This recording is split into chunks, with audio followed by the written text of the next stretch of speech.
Teka lang. Tanong ko nga lang, bakit ayaw na ayaw mo sa mga bagay na kinahihiligan ko? Kinahihiligan ko lang naman yun.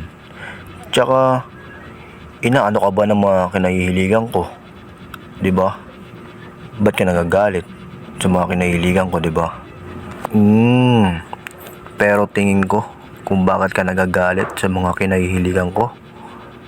Kasi, ang gusto mo, ikaw yung kinahihiligan ko. Gusto mo ikaw yung kinagigiliwan ko. Dapat sinabi mo sa akin, 'di ba?